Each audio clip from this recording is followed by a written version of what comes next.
Live on YouTube. Want to welcome public to our April 9th Advisory Board meeting. Roll call. I'll go ahead and call everybody out that's here.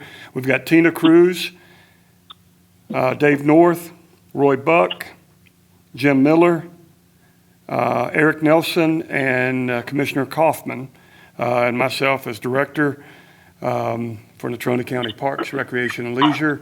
And we have another advisory board meeting that is joining us now.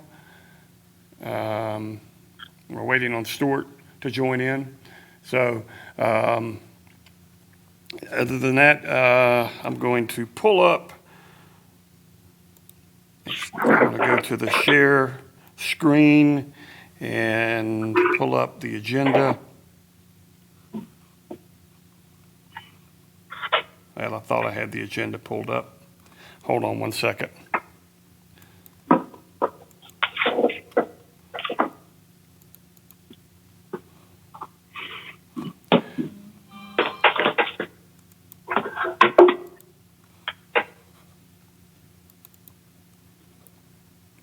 I think I've got the minutes on both of them.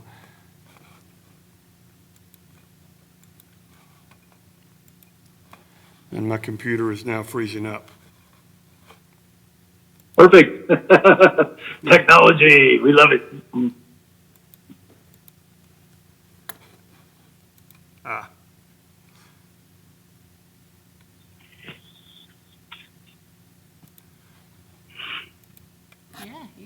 you did a number on it. I'm not sure what's going on here, guys, so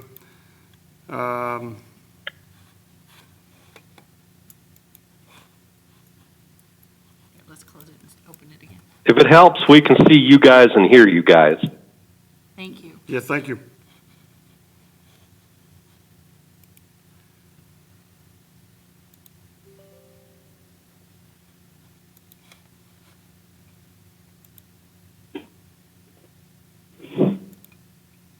Okay. I'm not able to pull the agenda up with that freezing the way it did. I'm going to try it one more time.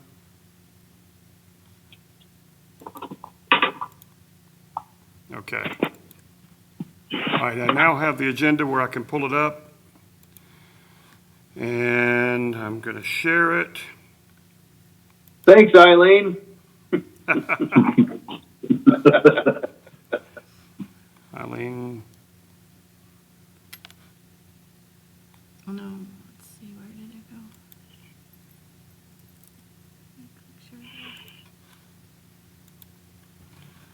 okay, Click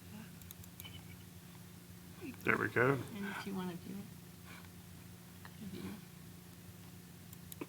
Edit. There we go. There you go. All right, Mr. Chairman, I'll turn the running of the meeting over to you. Perfect. Did we get Stuart in yet? I have not seen him come up yet. Thought I did. Was he coming in as Eileen? Yes. Yes. Then Stuart is here. He's just muted right now. Hi, Stuart. Okay. Hey guys, how's everybody? Ladies, gentlemen. Cool. Everybody's here. All right. Let's go ahead and get the ball rolling. And I want to thank everybody for. I know this is not an easy process. This is way different from anything we've done before. But hopefully we can just have some. Everybody just roll with it, and we'll get this meeting done. So we'll call the meeting to order. This is the Natrona County Parks Board for Thursday, April 9th, 2020, 5:30 p.m. We are doing this meeting by Zoom meeting. So we may have to deal with some technology as we go through, but I just want to thank everybody for showing up. And we'll call the meeting to order.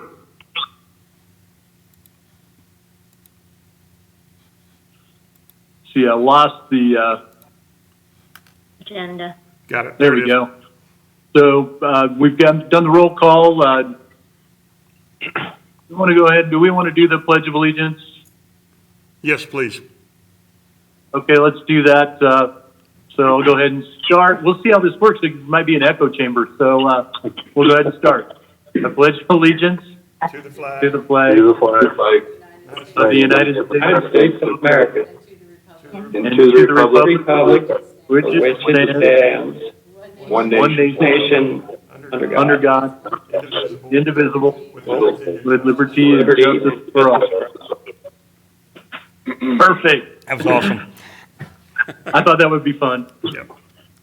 All right. Has everybody had a chance to look at the meetings minutes from January 9th, 2020? Yep. Yeah, we do have a correction at the first part because I know Tina was at that meeting and she's not listed as being an attendee. Right. Okay. Who was that again, Dave?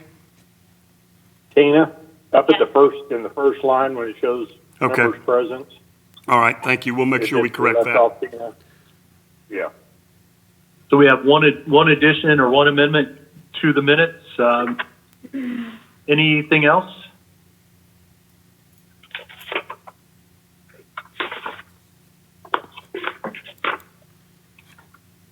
All right. Can we get a motion on the minutes, then? I'll make a motion that the minutes be approved as amended. Okay, we have a motion. I'll second that. Jim Miller. Okay, second by Jim. Any discussion on the minutes? Okay, we'll go ahead and call for the vote. All in favor, please signify by saying aye. Aye. Aye. Aye. Any opposed, same sign, please. Okay, the minutes are approved with the one amendment. So we'll move now to the reports, and I believe all this is going to come from Mr. Tim. Yes, You okay. got that? Yes, this won't take long, because I wanted to be as brief on this as possible to allow more time for the other discussion topics.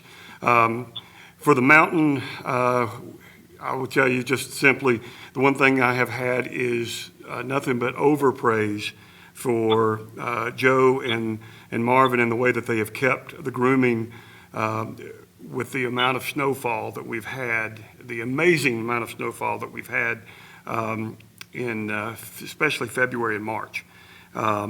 Those guys have done a fantastic job, even to the point when we had already decided, typically at the end of March, we're through grooming.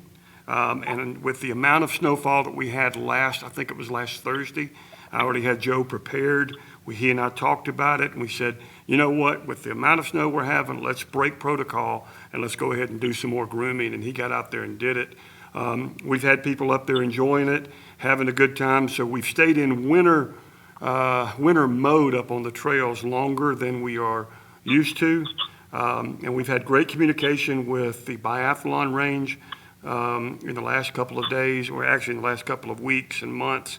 I've talked to Kathy a lot, and now that we have stopped grooming, they have picked up some of their grooming, and we are trying to make reports about the fact that they're able to get to some of the trails, and people can still get out there and ski and enjoy those trails while remaining COVID aware.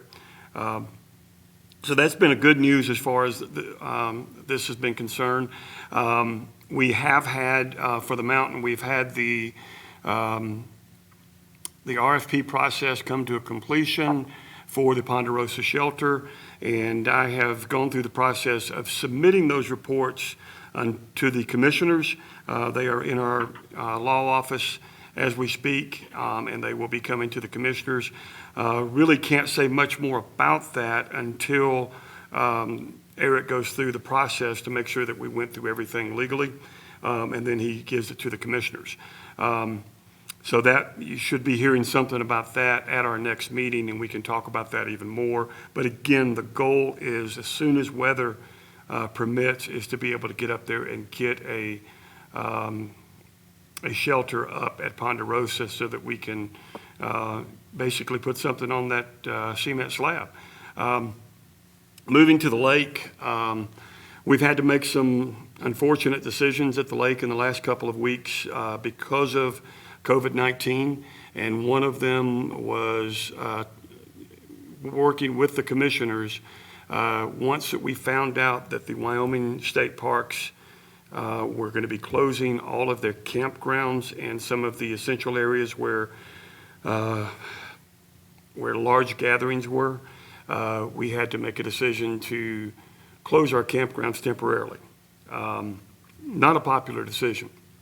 It wasn't an easy decision for me to even consider as a parks director, but it's one of those that I felt like we had to make in response to COVID-19.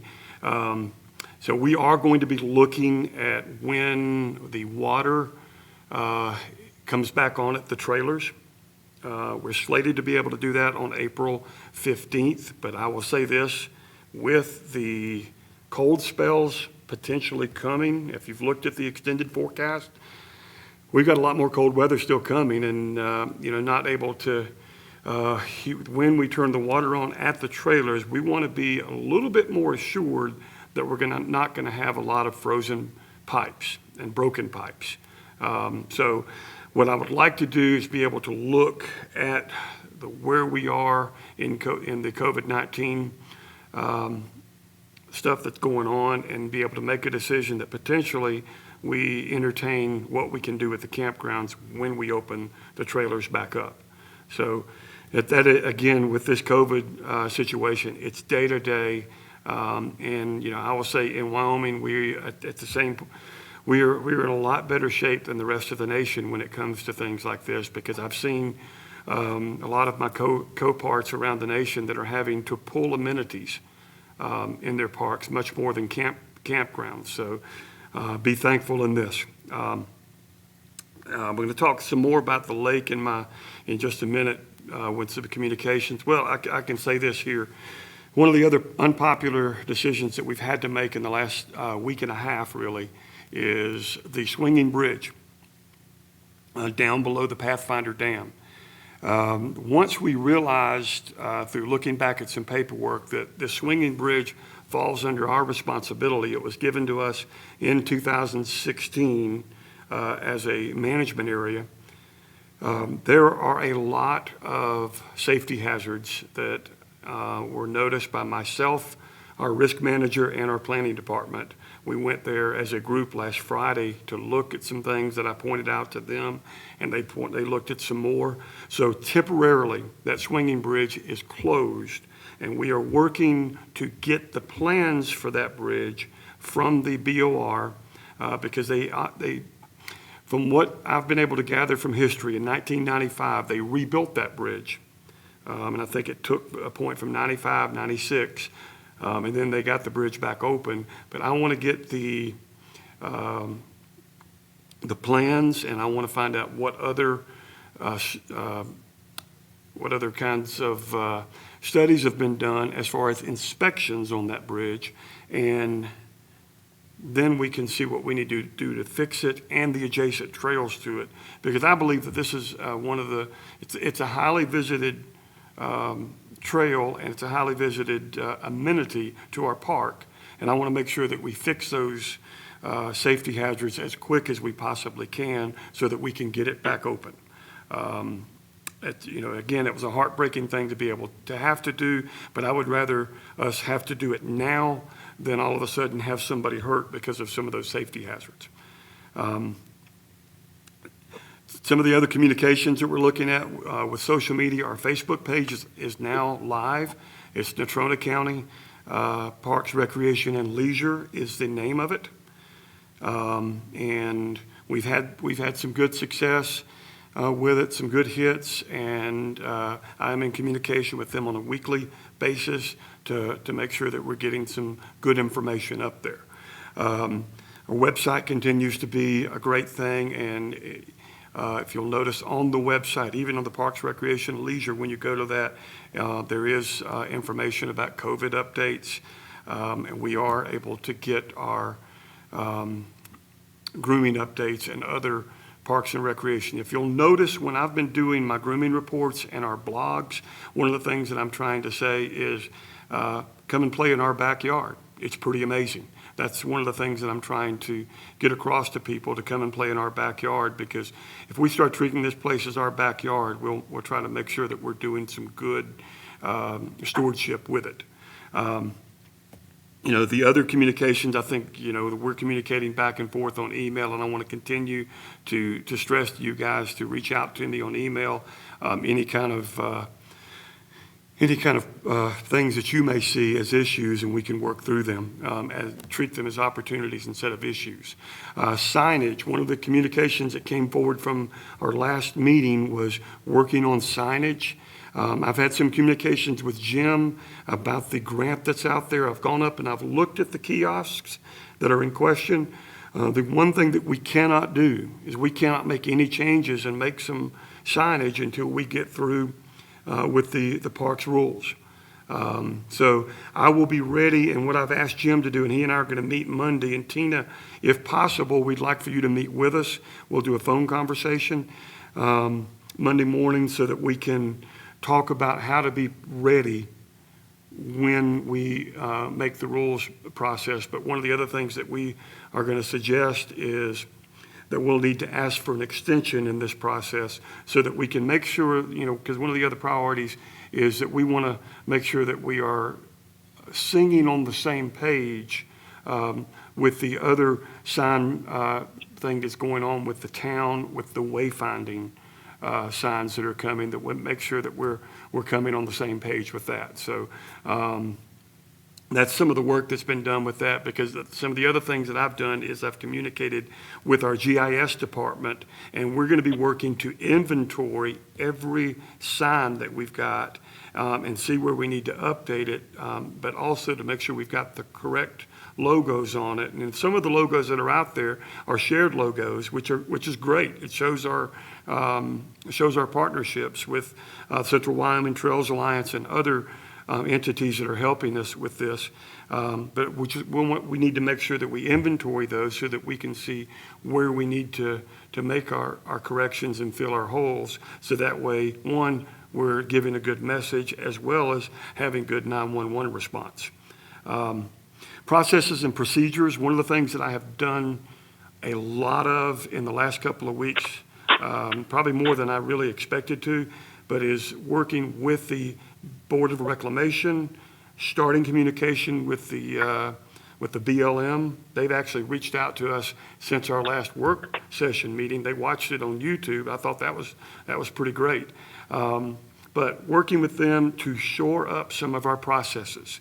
To give you an example, there are a lot of routine maintenance things that are done at the lake every year. Not every single person does them, but they are items that are being done on a routine basis. One, on all of our docks, removing of sediment.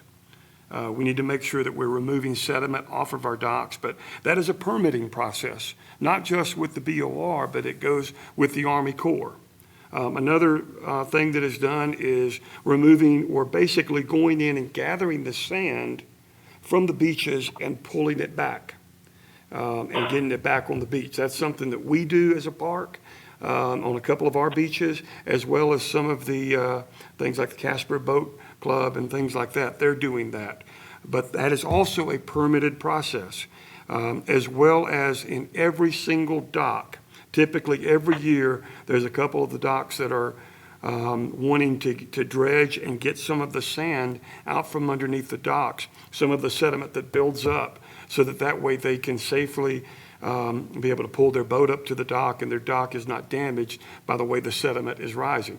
All of those are permitted issues that we deal with on a routine basis. So what we have, and we had a great conference call about this today with BOR, because we've made the suggestion to basically make this a blanket permission, because as of now, when a permit process goes in, that process sometimes can take up to a month and a half.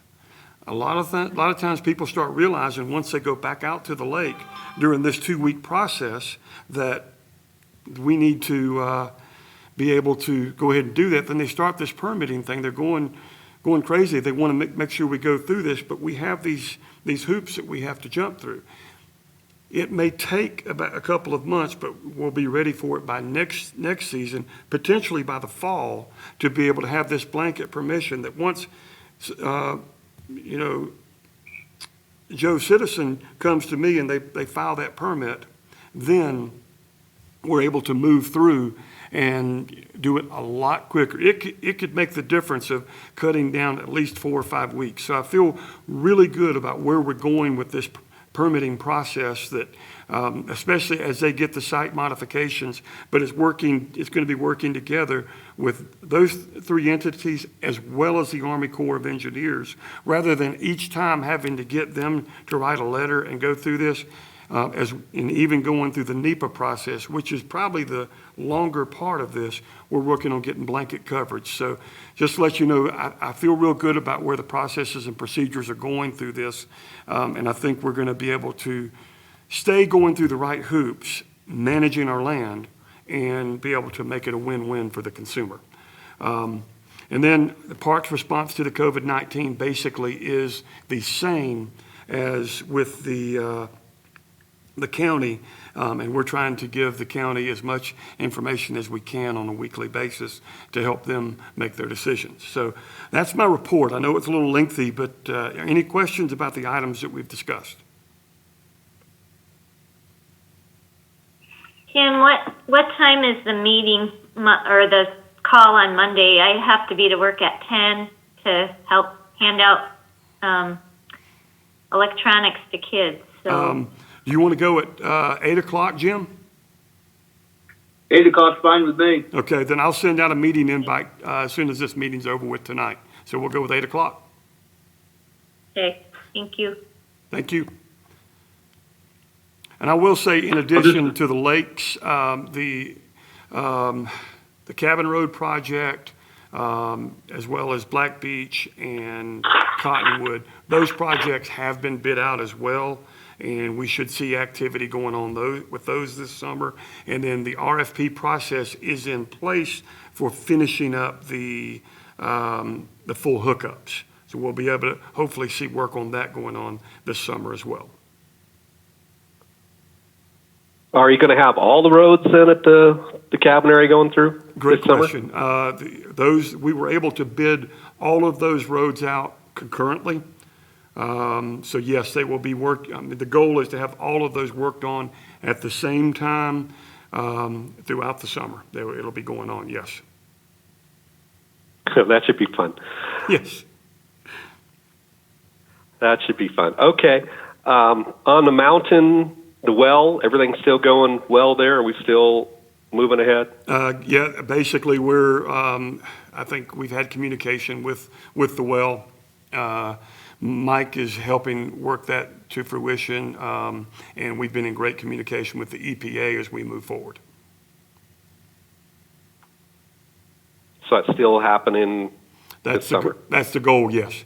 There's some questions as far as the reports are concerned with that, so I think we're in great shape as we move forward.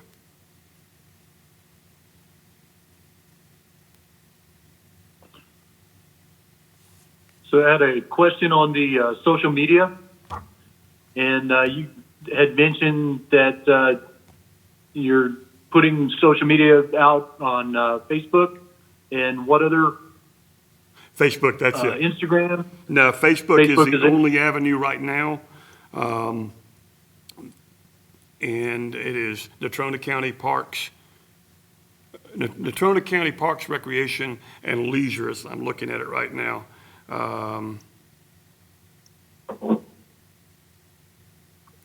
Okay. And then where is the content? Are you putting the content? Are you responsible for all the content that's going into the Facebook page then? I'm responsible for working with LUM, which one of their staff works with me on a weekly basis. They're doing more of the content, and they just run it by me before to get my approval. But they're the ones doing more of the content. And is that going to be the process? Until we change it, or is that just a short-term deal? That is the process until we change it. We have the ability to, when we need to take it back over, but as of now, that is the process. And where are they getting the content from that they're posting on the Facebook page? That's a good question. What they're doing is they're doing a great amount of research, and they're working with me for suggestions. I will give them some ideas, but then they're also working with partnerships to see what some of the people are out there doing on our parks. But Okay. the great thing lately is a lot of the stuff has been more COVID. But it's trying to find avenues where people can still do things on COVID, and they're working with the Central Wyoming Trail Alliance. They're grabbing stuff off their page and other things to get positive stuff that are out there. And it's just like today, it'll be going up there, but Wyoming News Now interviewed me out the lake today to do a TV story on positive things that people can still do during this COVID-19 stuff. So that will go up there.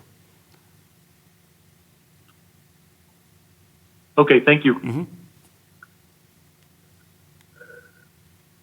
Hey, Tim, on the mountain, are you going to ask for an extension on the signage, or do I need to with that grant I wrote, or how we want to do that? That's what you and I can discuss Monday. Okay. Yep.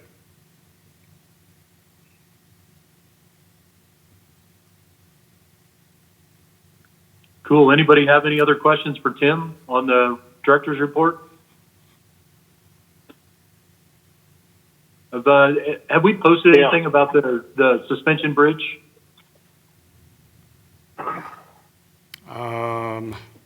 It's a good question. I think I was waiting on a few of the legalities and to get through there, and I want to make sure. I'll go back and check. If not, it's a great question. I'll make sure if it's not been posted, it'll be on there tomorrow. Yeah, it'll be interesting to see what kind of pushback we get out on that deal. That's right, yeah. Mr. Chairman, this is Commissioner Kaufman. So Tim, I didn't see anything on the Facebook page yet, but I also wonder if there's something we can put on the parks webpage on the Natrona County's website. I'm not sure if we post press releases there or how that works, but maybe there's other platforms in addition to social that we could get that out. Okay, yes. I'll make sure we get that out there on the, we'll do a press release on it. Okay, perfect. Thank you. Mm-hmm.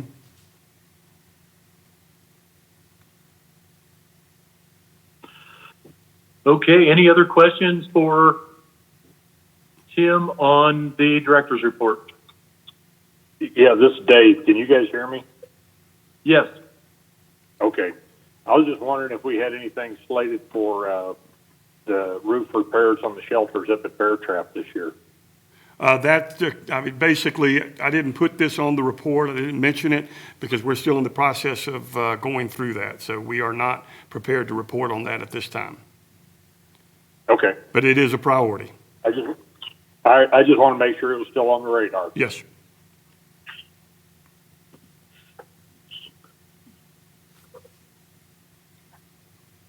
Okay, we'll go ahead and move on then to the discussion topics. So, discussion topic, with the work session on the revision of the parks rules and regulations. Just throw that out for discussion, and I'll just throw this out there. I would like to look at the potential for actually making a motion tonight to run this over to the Board of County Commission. How do we feel about that? And I don't know if we need to go through them point by point again, but I know that we had some questions on dog leashes. We had some questions on drone usage in the park. We had some revisions in the wording on a couple of sections having to do with specifically Rotary Park. And whatever discussion anybody has, let's talk about that. This is Dave. Tim, did you and Eric have a chance to get through some of those corrections that we were talking about to see how they were? Roy, do you want to go with just as we had discussed, where we go through what the revisions were from the last time? Well, Dave's got a question. I'd actually like the answer to that too. Have you and Eric gone through some of the revisions as far as wording changes? That's what we can talk about as we go through it. We can talk about some of that. Yeah, Mr. Chairman, the short answer is no. I have not had an opportunity to sit down with him to go specifically through that. We've had a couple of brief conversations, but we have not had an opportunity to do that. I think part of it is my time has been pretty much eaten up completely with health department issues and other COVID related issues the last 2 weeks, and that's really put kind of a crunch on my time. So, but yeah, short answer is we have not. So I guess my question then would be, what kind of timeline do you see as far as putting out a good representative, basically providing the advisory board with a revised copy of the parks rules and regulations? What kind of timeline do we have for that?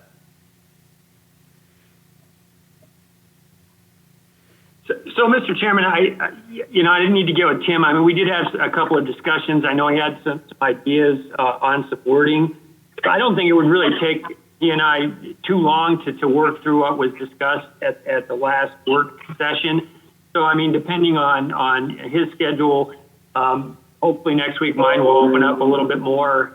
I think it's reasonable within the next week to have it something to you guys, and that could simply be a one item special meeting where we simply jump on a meeting like this. If you guys are okay with it, and make a motion to send it to the Board of County Commissioners. But I would again pull Tim into that conversation because I can't speak for his. Right. Well, Mr. Chairman, if you remember from the last meeting, one of the things that we discussed is tonight, even if we made a motion to send it to the commissioners tonight, the wording can still be changed based on some of the things that we've talked about.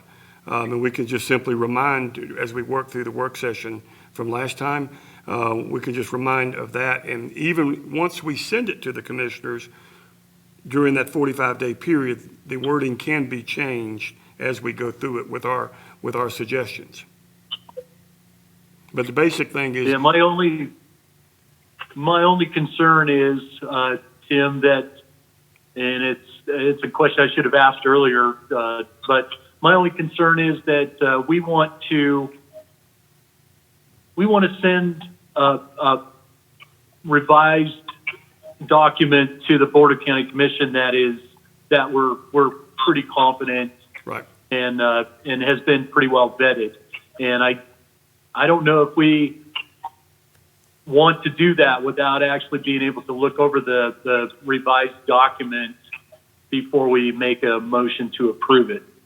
So I'm kind of going with Eric on once we have the revisions down, everybody has a chance to look at that document, then maybe we can do a quick special meeting to approve that. I want to get this done as quickly as possible, but I'll throw it out there. I don't know how comfortable the other members of the advisory board would feel about voting to approve a document that basically we can't see.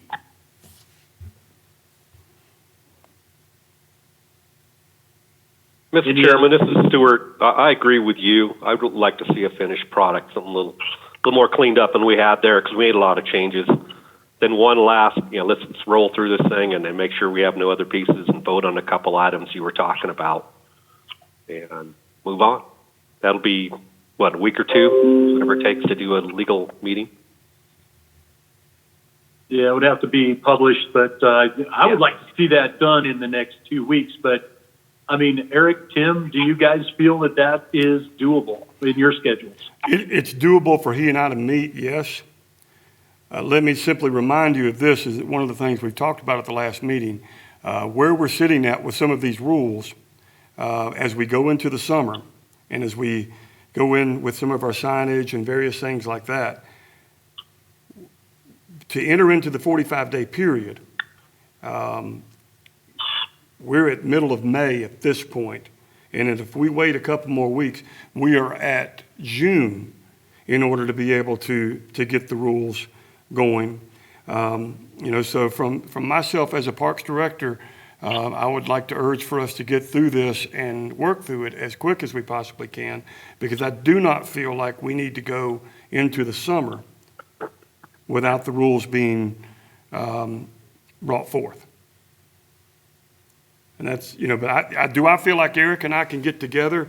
I do, yes. I will say that, from a COVID standpoint, Eric's time is very taken up during these days, and he and I can talk about it. And I'll stress again that, we could talk about it as we, even then, once we could talk as a advisory board and suggest things. Even, Eric, correct me if I'm wrong here, once we enter into the 45-day period, we as an advisory board can still make suggestions to the commission. Am I correct, Eric?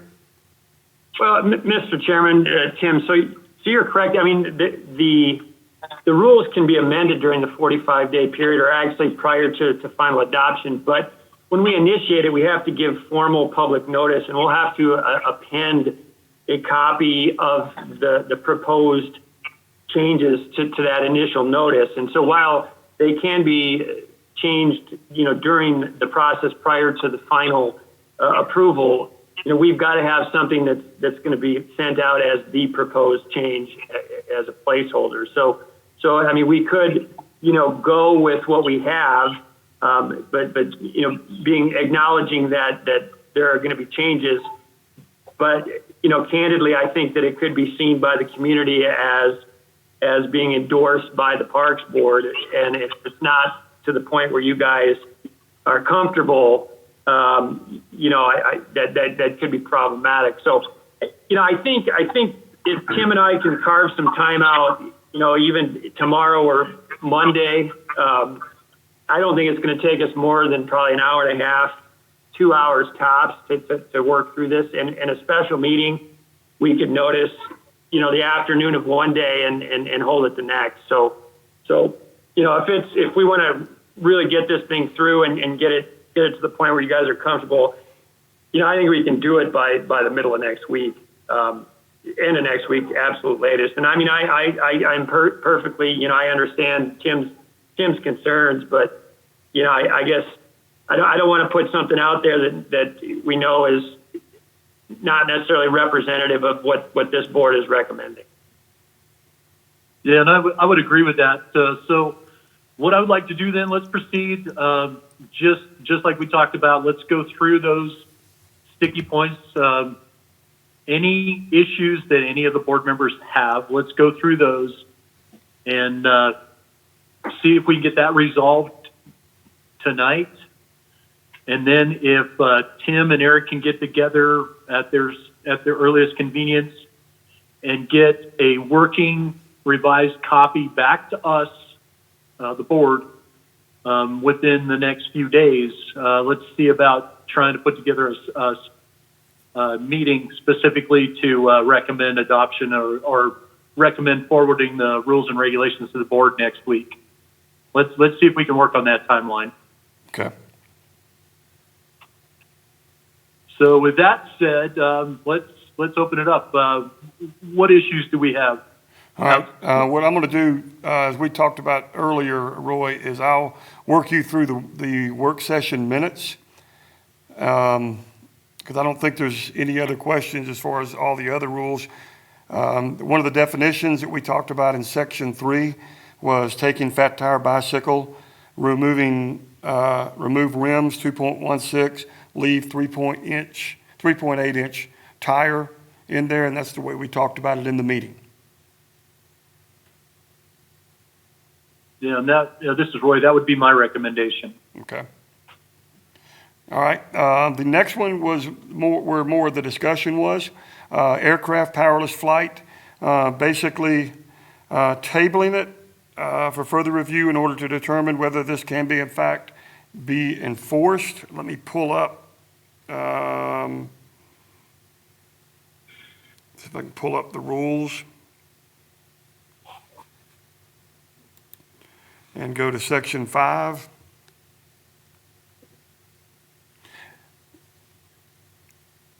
All right. I may have to go back and share.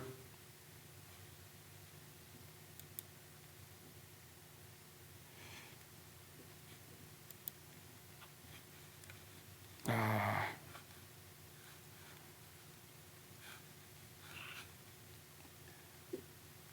can't.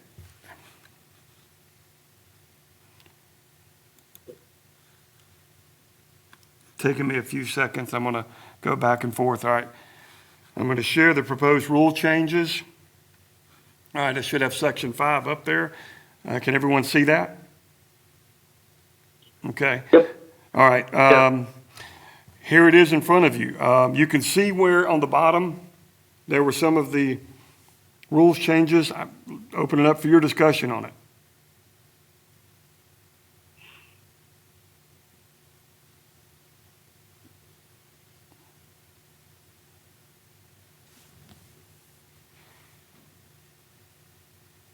So we don't have an answer if any of these are enforceable or not.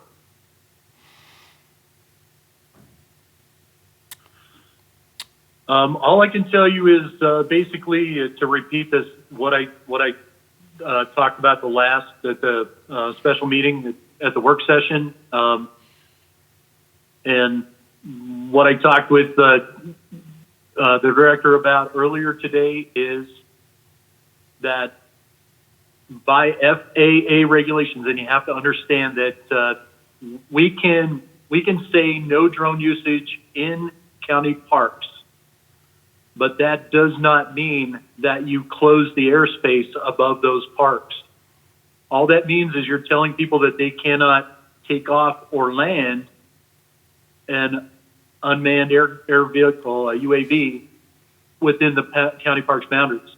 So somebody can operate a drone from outside the park boundary over that park in that airspace. And this applies not only to county parks, but state parks, federal parks like Yellowstone.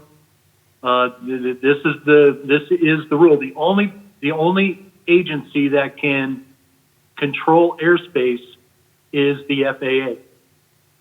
And so you can't control the airspace above your house. You can't control the airspace above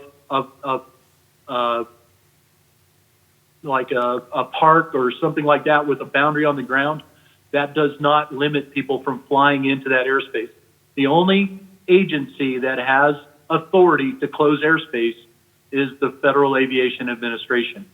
And they put out their rules. You've got Part 337, you've got Part 107 that authorize recreational drone users and commercial drone users. And so those regulations are very specific about not flying over people, not flying over events, not creating a hazard with your aircraft in any situation. And so all I'll say is that we can say that county parks, no drone usage is allowed in county parks, but it will practically be unenforceable. Because the sheriff's department can't stop somebody from flying over, only the FAA can.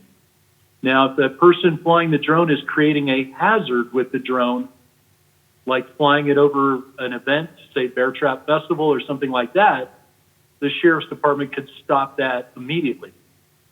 But, we can create whatever special rules we want, but if somebody is flying a drone and they are operating that drone from outside the county park, you can't stop them. Only the FAA can stop them. Okay, I'm comfortable with that wording. I agree with that. Yeah, me too. So we're talking about the I wording as written under Section 5 in the revision that is up on the screen now. No, as of not allowing them. I think there's What been I thought we were talking about there. Yeah, I think there's been some confusion on what's been heard by some of Because the folks. I'm fine with them not being able to take off or land in the park. I think that's perfect. And, you know, we have some parks where you can come from somewhere else into, but we also have some where you could only start or stop a drone from. So I'm good with not allowing them. And we can only stop those we can stop. It's just like dogs on leashes. You can only stop those that, you know, there happens to be a sheriff's officer standing there for. The only thing, enforceable. so the only thing that I would add to this is if you want to say drone usage is prohibited in the county parks, my request would be, because obviously I'm a commercial drone operator. I use drones for my work, and we use them for mapping, 3D modeling, and things like that. I would like to see it to where drones can be operated with permission. Well, how about no drone operation unless, you know, permitted by Natrona County Parks, blah, blah, blah. And then on that form, the Natrona County Parks, it has all this great wording on it, which, you know, could change next year. Then we don't have to keep coming back and doing these rules. We just change the form, the permissions form. And we remove all this from the rules and just say, yeah, they're all prohibited unless permitted by parks, blah, blah, blah.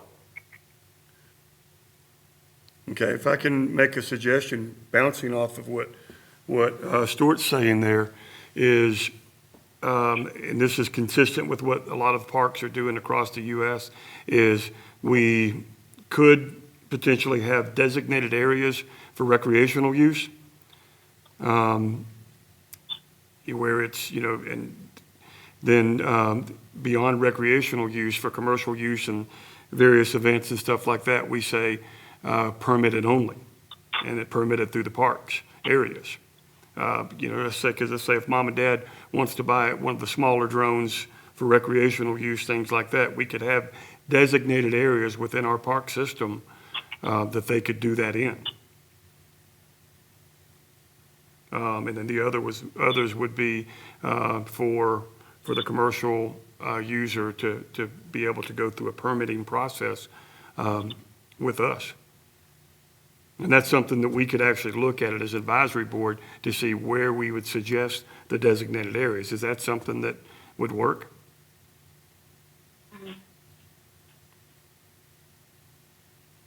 I don't have any problem with that. I think that's a good idea.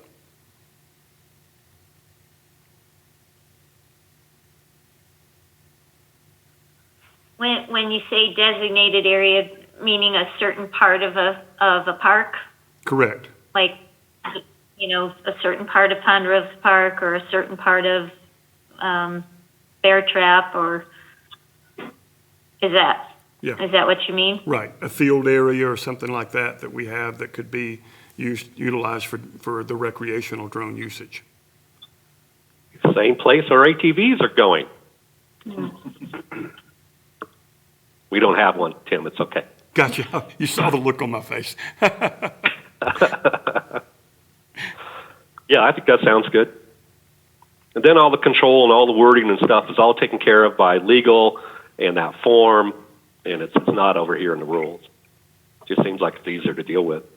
And that gives us the flexibility, too, when we have big events and things like that, because, I mean, I believe that for some of these big events, being able to use a drone to get photography of it is a great way to capture the memory of that event. So, and to be able to get some great social media pushes for future events. So, Absolutely.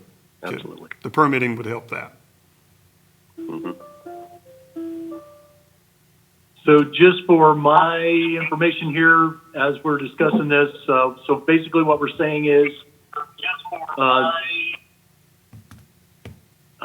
drone usage will be prohibited in Natrona County Park areas, except by permit or special permission of the Natrona County Parks Recreation, blah, blah, blah. Within designated areas. subject to the appropriate regulations. Is that what I'm hearing? So, Mr. Chairman, this is Eric. I think that's what I heard, and I think when you say subject to the appropriate regulations, that's the kind of detail we can put in the application form, so that when permission is granted, that it's implicit that it's granted, provided they follow all FAA regulations. So, if that's the direction you all want to go, I think Tim and I can sit down and bang that out pretty quickly.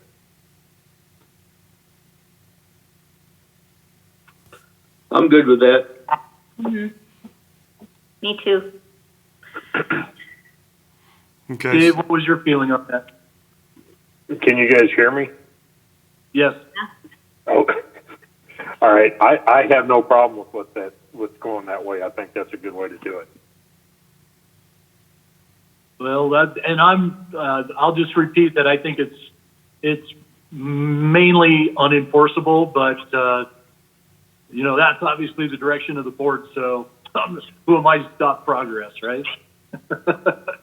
So yes, Eric and Tim, if you can come up with that language, that'll simplify this section quite a bit. Okay. I think we can move on. Okay. All right, the authority to enforce. Basically, it says all duty authorized peace officers as defined shall have authority to enforce these rules and regulations. Any person violating these rules promulgated under authority of WS, and it shows the statute, is guilty of a misdemeanor and shall be fined not more than $100 or imprisoned for more than 30 days or both. I'm trying to think, did we disagree with this? Is that why we put it in here? You might want to check the statute on that and make sure that that's what it currently says. Oh, wait a minute. You know what? Yeah, I'm at the wrong thing now. I need to go back to our document. That's my fault. I believe that is the statute. Let me go back to the work session and share, because I keep forgetting you guys don't have okay, we had no problem with that in the work session. We went directly to section 7, where it was suggested that an amount of people per campsite be added to the rules and regulations, and the board agreed. I have studied probably more pertaining to our immediate area. The state of Wyoming and their campsites, all campsites are at 10. I'm going to share this one with you.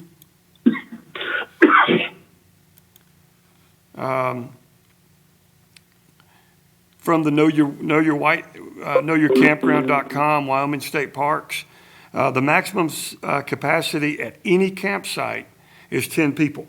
Currently, we don't have a number amount per campsite. If we put it down, it becomes enforceable.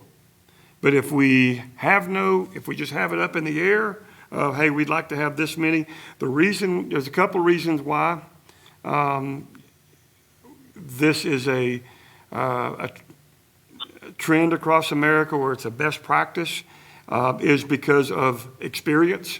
One, the impact on the land by continuing to allow just any number of people on the campsite, as well as the experience on the campers throughout the campsite. I'll give you an example. Okie Beach, which is a great laid out campground. It's a direction that I think we'd like to go with a lot of our other campgrounds. Has the ability to limit people per site. Rather than, and it also has the ability to go with what other, and this is where it could be very difficult. Wyoming it doesn't look like they have the amount of campers on there. It just says 10 people per campsite. So you could have an RV and a pop-up at a campsite, unless some of you have done other research, but it's got to be 10 people per campsite. It's a difficult one to enforce, It means, yes, you have, that if a complaint is given, that's when you have to go enforce it. It's not something that you're going to just go around and randomly just count people and pull people out and do. That's, that becomes the point of harassing, but it's when a complaint is given, that's when you would have to go enforce it. So leave that for your discussion. Mr. Chairman, I think that's a good idea to add that language. It's very uniform. I agree with Tim. Okay. Would you include the vehicle then, the vehicles also? That's something that we Or- can do. We can look to see what KOAs do, and some of the other campgrounds. If that's something that you would suggest, that's something I could go even further with.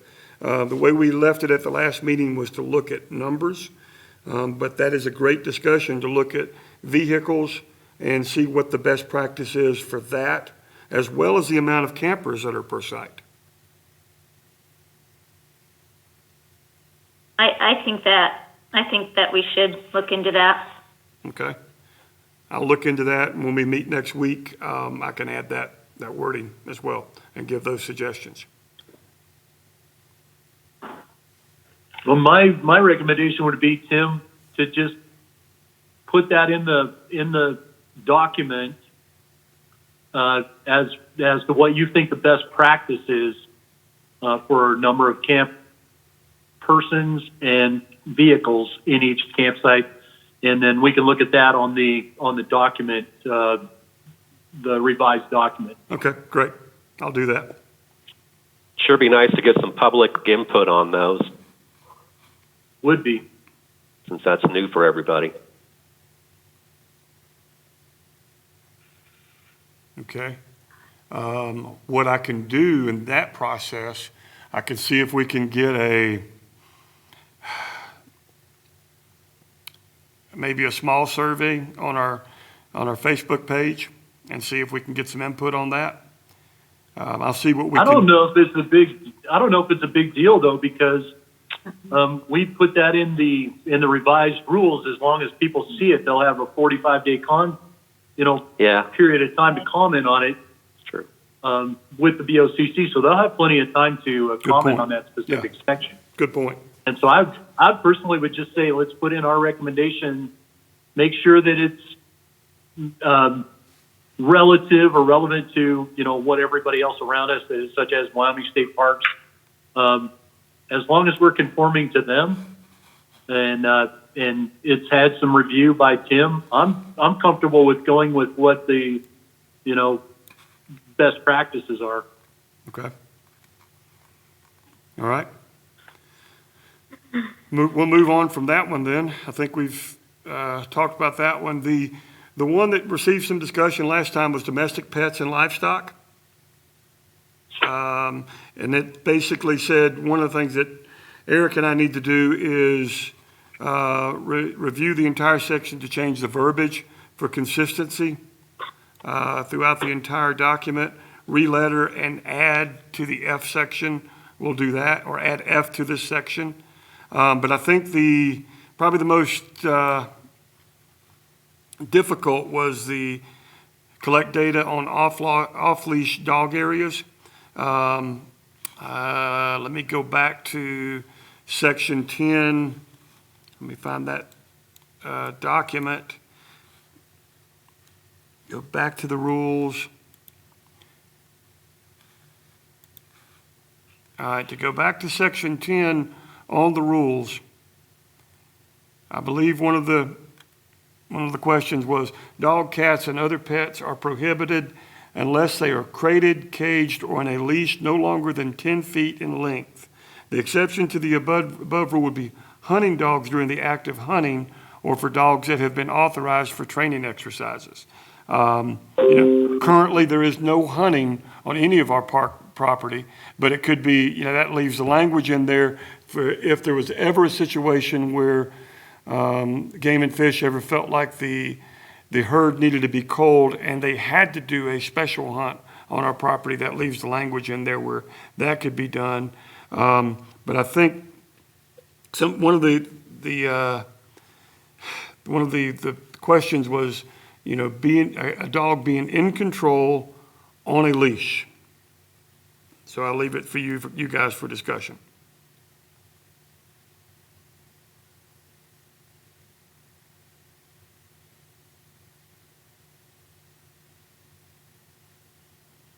I don't know. Honestly, I think this is just like the drone thing. You have so many people that run their dogs without a leash. It will be difficult to enforce. It will be, but I think it's still a fair rule to have them all on leash until we can find another area. And then one other question I had, and I'm just thinking about this. We have the sled dog races. Does this cause any problems with like a sled dog event or something like that? Maybe we should add something that, or maybe Eric, you can answer. Does something else give us the ability to give special permission to have dogs off leash for specific events? So Mr. Chairman, the way this reads, I mean, they can be trained with the permission, so that would, connote to me that that's off leash. I'm thinking with the sled dog races, and I hadn't really thought about that, but I'm assuming they're on a leash of some sort.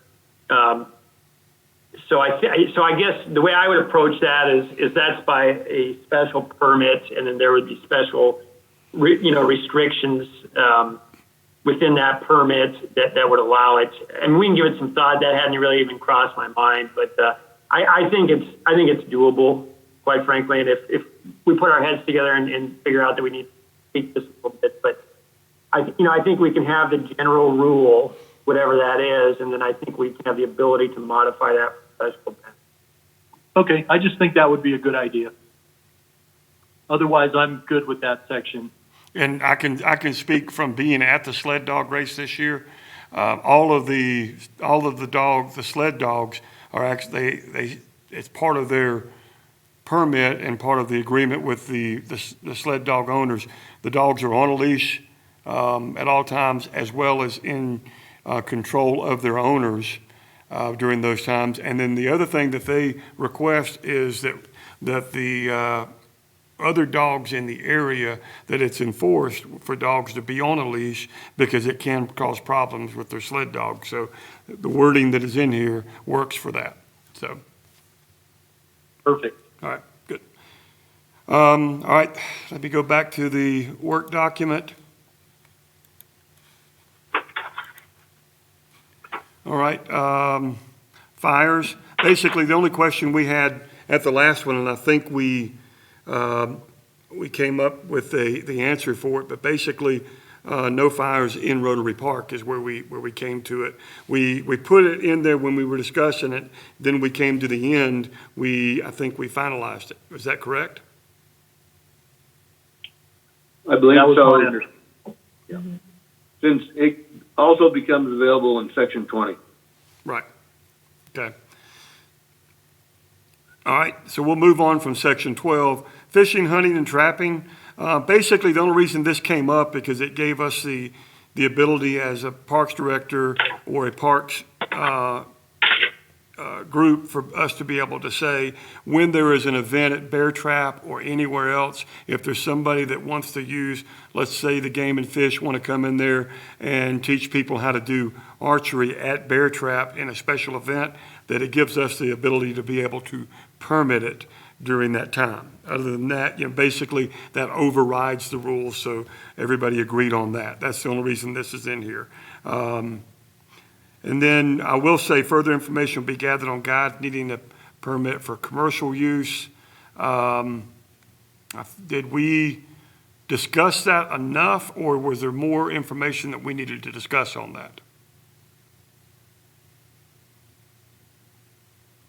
This is Roy. I think we're good. I think Okay. we're good on that section. Okay.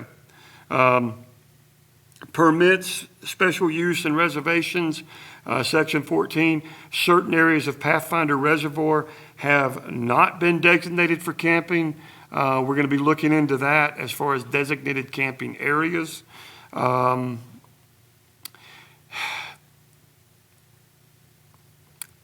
think the wording that we have in our camping where it says designated camping areas only, I think it's still important that we have that, and then just begin to look into it where we have to enforce where there's non-designated camping going on.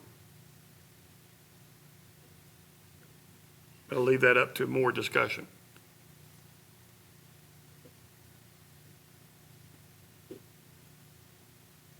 Well, this is Roy. I think if you and Eric can come up with appropriate wording there, Okay, I think I would be fine with that. okay. Anybody else have any heartburn with that? Yes. The only thing I would say on that is, instead of having a designated area, just say that you have to have a permit to camp within the parks.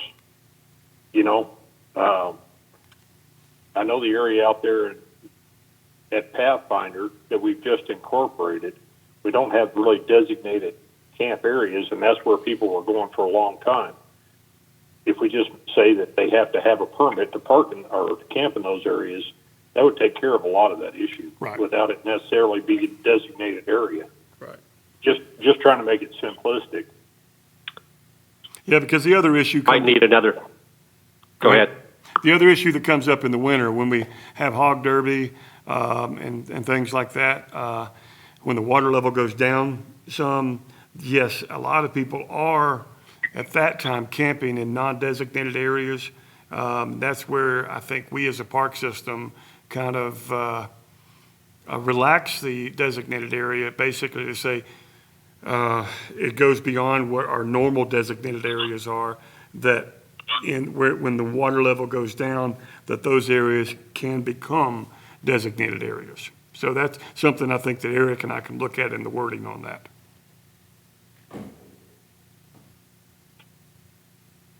I was just going to say maybe we need to add some signage out there at that new area, Dave, so that those folks know that they're now going to have to get charged because the guys are going to come around, right?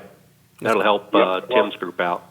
Yeah, that's correct, and that's one of the, That's one of the things that, they need to know that that's actually part of the park area now. Yeah, Because it's a it fee area, wasn't yeah. back. Yeah. and that's definitely on our radar. Good point. We need to be able to define a lot of the areas that are Natrona County Parks areas. Case in point, Alcova Fields. Right now, one of my goals along with that is to be able to get better signage that defines that as a day use area monitored by Natrona County Parks. Because right now it just simply says day use area. So that's a good point where we can put that same type of signage way out at Pathfinder as well. See, there's a place you can go run your drones. We try to do ATVs there, but the BOR has problems with that. So I think it'd be a perfect area for it. Good point. Yeah. All right. Anything else on section 14, guys? Where is the new area? Is it by Bishop's Point and in Pathfinder or? Yes. If that's the one we're talking about, right, Dave? Yeah, that's the area just across the draw where the slough is, Okay. because it comes in there, just on the north side of that. Okay. Yeah, that was all incorporated last year into the park, Right. the county park. So Thanks. it's had outhouses and everything out there for a long time, but it had never actually been part of the park system until then. Okay. Okay, moving forward to section 22, that is just something that Eric and I need to work with, the punctuation, and then add special authorization from the county board members to the end of the sentence. And then re-letter section F. All right. Then we talked about the water boards, boating, researching wakeboards, boats, wave makers. Has anyone had an opportunity to look at any research on that one? I have not. Okay. I know that the BOR does not have any wording when it comes to that. Their only issue is looking at erosion issues. But what I can do is continue to look deeper with them in the next couple of days, because I do have some conversations with them on Monday, and I can bring that up as a question with them if they have any suggestions.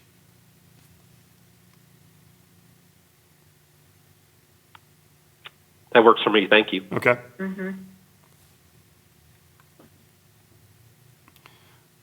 All right, on section 27, suspension of rules, basically this is another thing that we need to add. We made sure we noted that, to add Parks Director to that on section A.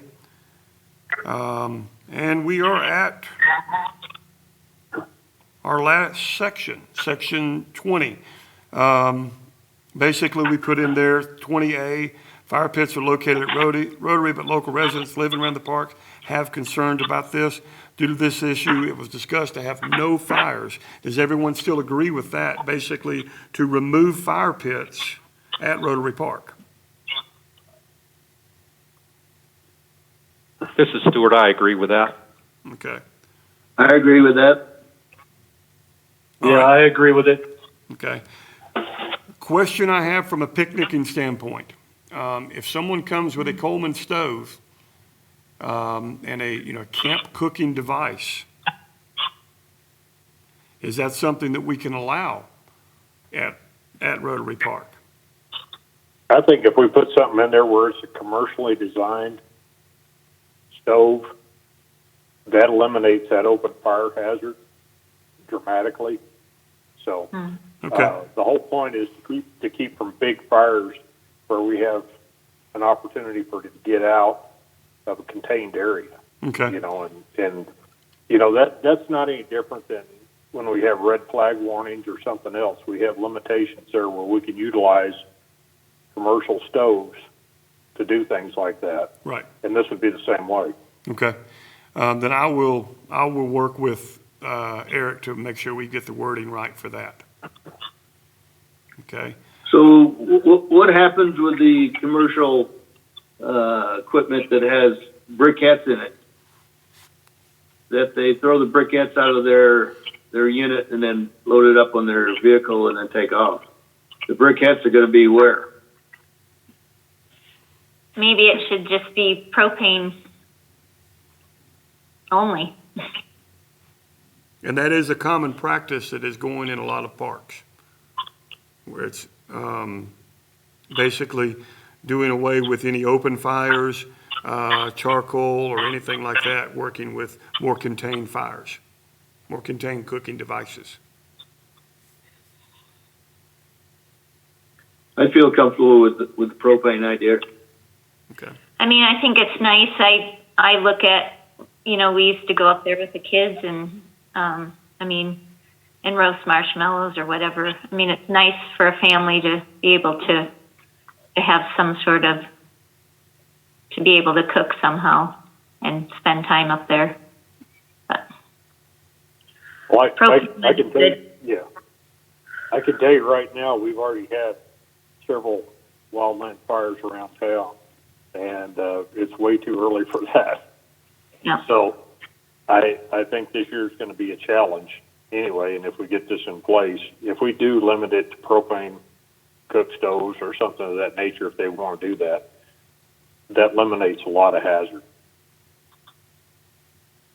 Agreed. I'm with that. Okay. Good. Yeah, I agree with that also. All right. Okay, moving on to the next section on that. This question was posed whether parks should be open year-round, and we did have a lot of discussion on that. That has been one of the input from public with that, where basically we said currently is closed in the winter due to plowing issues for the road going in and out of the park, as well as the parking lot. Do we open it? But allow parking elsewhere? That was the question. There's not a lot of places for parking. The public has asked about park remaining open for snowshoeing. The issue, again, and these were some of the things that were brought up, was being able to safely maintain that parking lot during the winter. There's no way that we can stage equipment there, as well as safely bring equipment down from the mountain or anywhere else to where we're at in our parks right now. So that has been the issue, and I'll leave the rest to y'all as I remind you of the discussion.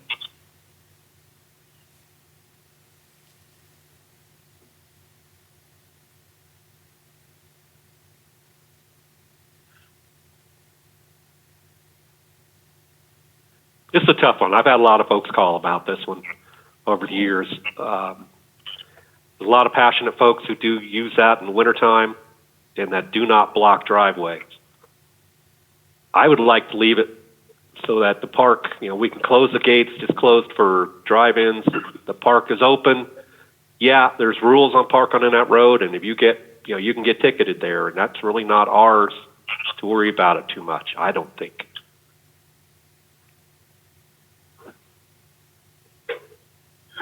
It gets used an awful lot, and I'd like to see it open, not only for people who are driving up there, but also for the homeowners that live around there. They do quite a bit of traveling on those trails during the wintertime.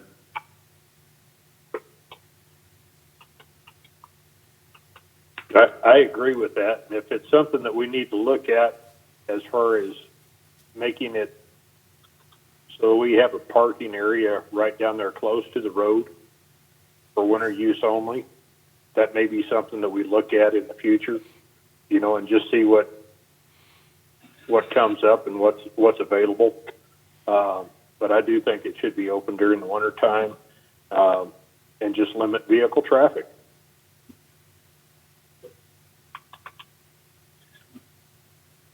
I would think a lot Go of ahead, the Tina. a lot of the locals that are right around there are probably just walking in anyway. I would think. I don't know, but. And that gives us, as a Parks Department, the flexibility to be able to close the parking lot when we deem the parking lot unsafe. Again, it's a difficult parking lot to be able to maintain, so that there will be times where the parking lot will be closed and we can come up with proper signage that conveys that message and go from there.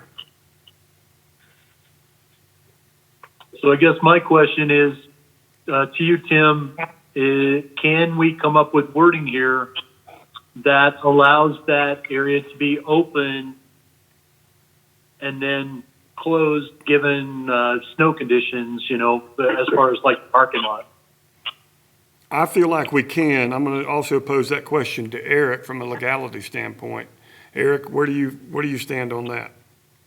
Yeah, Mr. Chairman, Tim, I think we can certainly craft some language. I mean, we could make it, open year round, but in winter open to foot traffic only. Or, there's a dozen ways we can word it, but given what I hear to be the, intent of the board, we can come up with some language that would, suffice. Okay. Well, as long as you're comfortable with that, I would like to leave it open through the wintertime. Mm-hmm. As long as we're recognizing the safety issues and the issues with plowing the parking lot.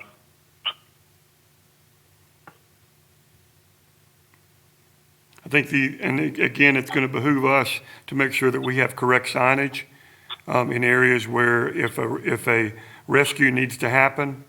It also means that I need to work with some of our local rescue areas to make sure that we do have a good rescue plan for that area.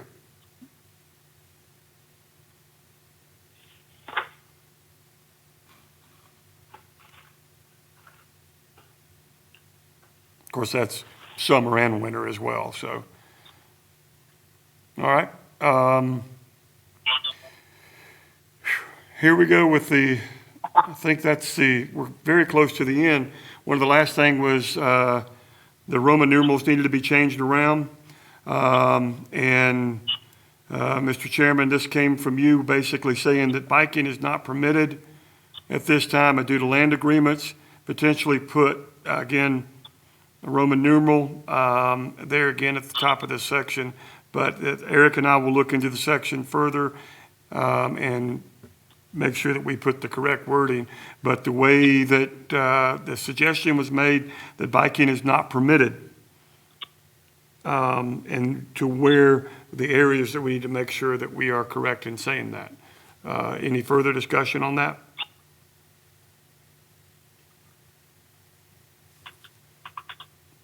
We just need to make sure that the wording is corrected as far as the Roman numerals and the section is cleaned up. I think we'll be fine with it. Okay. And then the other thing was basically on B, bridle trail, Casper Mountain, remove the word excluding. And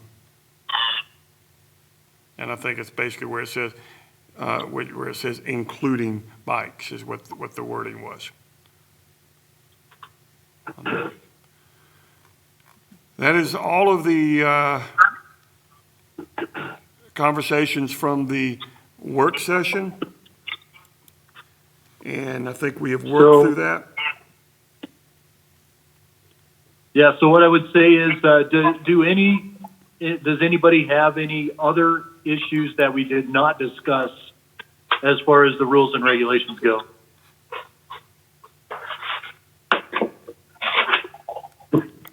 I think we went Yes, sir. through everything fairly well last week, so I'm fine with what we just talked about.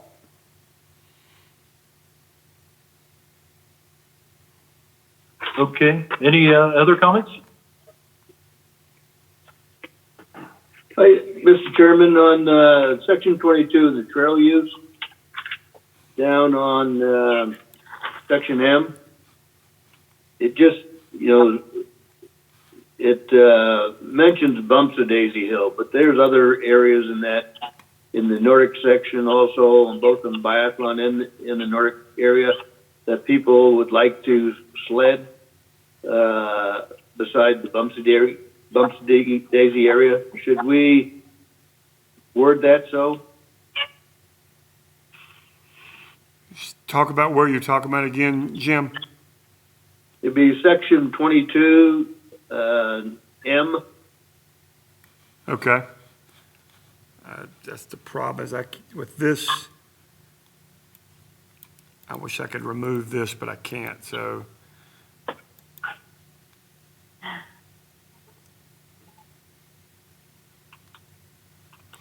So you may have a different form that you're looking at besides the one I'm looking at.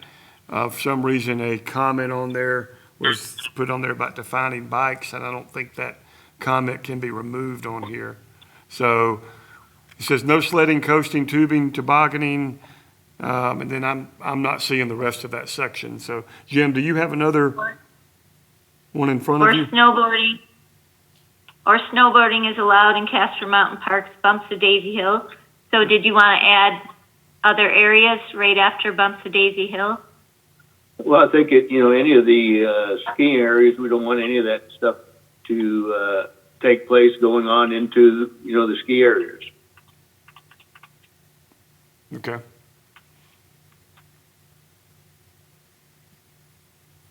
If you just say bumps of Daisy, then there's many other places that people can choose to do that. Are there specific names of the other areas, Jim, or are they? Oh, it just depends where they want to go. You could just have a long list of names, which. Wouldn't you just say the trail center trails, or what do we call that whole complex? Nordic Trail Center. Yeah, the Netter Trail Center and the other side too. Biathlon range. Yeah. Right. Just add those. Yeah, I think that would do it. Okay. Yeah, Mr. Chairman, this area, so what comes after the Bumps of Daisy Hill area? It seems like it goes on to exclude those activities from other areas, but I can't read it. I can't read it either. Let me look at the old one. Hold on. It says, so after the Bumps of Daisy Hill, it says the multi-use winter trails, or other areas designated by the board. Actually, I think that would cover it. Yeah, Mr. Chairman, that's what was my thought too. I think the Nordic Trails, it covers everything from the center to the biathlon, and then Casper Mountain Park's Bumps of Daisy Hill area and other areas designated by the board. I'm not sure what other areas fall outside of those delineated areas. So I think it's a pretty broad prohibition. I agree on that. I couldn't see the wording on that, and that's why I just had a comment on it. Okay. Thank you, So Tina. do we need, Go ahead. well, do we need, you're welcome, is it confusing to have the Bumps of Daisy Hill area in there? Is that confusing? Should we remove that? Or,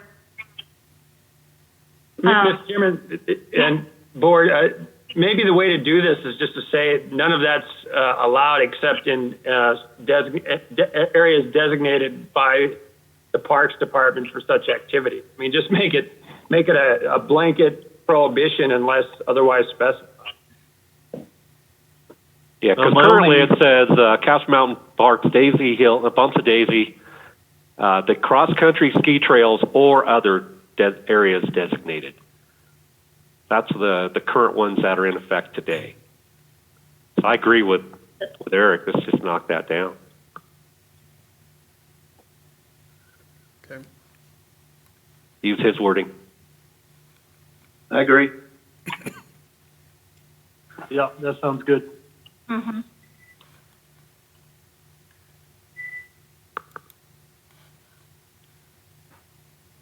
Anything else?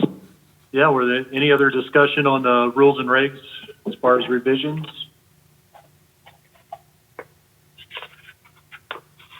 Okay, then, then it goes to, Tim and Eric. If you can get a revised copy of that and then forward that, to the members of the advisory board at your earliest convenience, and then we will see if we can convene a special meeting to get that sent forward to the Board of County Commissioners. Now, Commissioner Kaufman, are you still with us? Yep. Do you have any issues with anything so far regarding the parks rules and regs? Are you comfortable with this? I am, and I actually appreciate the time and attention. I know it's been really grueling to get through this, but I just was saying to Eric on an email, it feels nice to have something go to the commission that the less controversy we have, the better. So I appreciate your work, and I don't. Less controversy. You haven't seen anything yet. We have our own controversy, so this has been a pleasure. Okay. Well, then let's cross our fingers. Hopefully, you, Tim and Eric can get something put together and we can get it forwarded to the BOCC. Can we look at section 24 real quick? I just wrote something down the last meeting about off-road vehicle regulations. So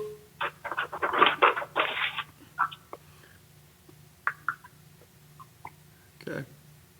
I've got it pulled up for you something now. I wrote, there was an exception for the trailer marina ski club area. Is that something, I'm not sure what I Yeah, just left a note. That's one thing Stuart clarified the last time, that there is an exception at the cabins and the trailers for golf carts and some of the off-road Okay. vehicles. And I think it's written in their agreements. Am I right, Stuart? It doesn't do cabins, but it is definitely for the other side of the lake. Okay. Okay. Also in that area, Tim, when they have a cross-country race up on the mountain, there are first aid people and sometimes there's coaches that run a golf cart or a John Deere, whatever, to get around the course and whatnot. I think most of them are streetwise, but there may be some that aren't. Well, and one thing I'm working on with that, and I believe the current rules give us the opportunity to do that, is in the permitting process for all special events, is we're working in there with risk management considerations and other, and that falls into the risk management considerations where we ask those questions in the permits. Are there any other vehicles that you will need to use for instance, for your first aid or any of the management of the event. And that's where it gives us the ability to be able to do that, I believe, the way it's worded. Should cover it.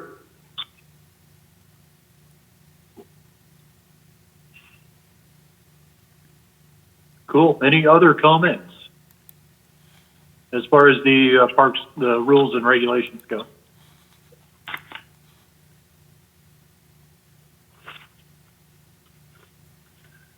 Okay. Any other discussion topics? Do we have? I don't think we have any public comments. Correct, Tim? There is no one responded to the public comment. And just so you know, this section was put in here through conversation with our IT department. And then this is the way that they're working it for the commissioners meeting. And it has worked for the commissioners meeting because, you know, I believe they had some public comment yesterday or day before yesterday. And I believe before the next meeting, what we can do is we can make sure that this is out so the public will still have an opportunity to comment at the next called meeting, because I think it's important that we get that information out as quick as possible. Okay. Then we can publish our draft as soon as possible too for the public. Correct. Yep. The corrected draft. Yes. Yes. Thank you. The revised draft that we'll be sending to the BOCC. Once we, my feeling is once we have voted to send that over, that as soon as we do that, we should post that revised document. Okay. Yeah, Mr. Chairman, so I'll prepare the public notice because we'll have to publish as well. And so once you guys take action, we'll have everything teed up so we can publish it the next day and be off and running. Perfect. That sounds good. Will the public have a chance to look at those before our next meeting, or are they required to? Seems to me they should. Oh, before the next special meeting? I mean, that's certainly up to you guys. I mean, we can get the draft to you all, and then you can. I mean, there's several ways to do this, but you know, we could get the special meeting. We could post it before then. We can even have another. You know, the BOCC can opt to have a town hall type meeting to gather more, you know, public comments during the 45 days. So, you know, we can do as much or as little, you know, additional public outreach as you all think is appropriate. We'll certainly get it posted on the website and push it out. I think whenever you push out the meeting for us, have it posted at the same time, then we all have it at the same time. Yep, perfect. I'll do that. If there's any public and they want to comment, then they can. Yeah. We would appreciate it. And what I'll do from that timeline, guys, is Eric and I will try to meet Monday morning. And then as soon as he and I get some revisions made, we'll get that out and then try to work with our IT department to get that out. I mean, I think, you know, the revisions to our work session comments as we get ready for that, we can put those out and make those public. Yeah, I agree with that also. Okay. Okay, so no public comments. Do we have any board member comments? We'll just kind of work down the line. Tina, did you have anything? No, I'm glad we went through it again, to clarify some more things. Will you remind me what the meeting is Monday at 8? Yes. Tim? Yes. So you'll make a invite or? Yeah, I'll do a handy dandy meeting invite tonight. Okay. Yep.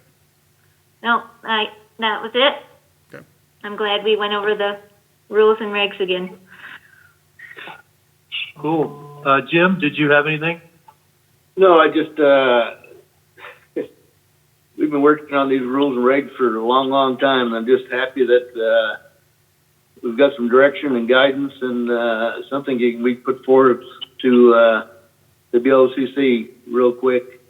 Those of you that've been on here for a while, you know how long we've been going through this. Tim, we thank you for your effort in getting this done. Yeah, it's just been a heck of a road, but thanks for everyone's help on that, and hopefully everyone stays safe, healthy. Yeah, thank you for that. Stuart, did you have anything? Just a couple, really. Yeah, I'm sorry we had to close down our campgrounds at the lake. I wish that our Natrona County residents were able to use them, even in self-contained units. I know that's probably not something we can ever cure here, but I feel bad that we can't get out there to fish and such like the folks are doing right now. You know, can't stay Friday, Saturday nights to go do their thing. I hope that gets lifted soon. Otherwise, yeah, it's very nice to have these rules behind us. The first time I did this back in 2012, 12, it took a long time too. Okay, we beat the hell out of these. So this board has done a really good job. I appreciate everybody's honesty, and hey, it's a good set of rules. Thank you. Cool. Dave, what did you have? Well, I agree with what everybody else has said. I think we're just about ready, to present this to the public. We got a lot of stuff cleaned up in the last few months, and I appreciate the time that everybody's put in to it. And yeah, unfortunately, this COVID-19 thing has changed all of our lives one way or another.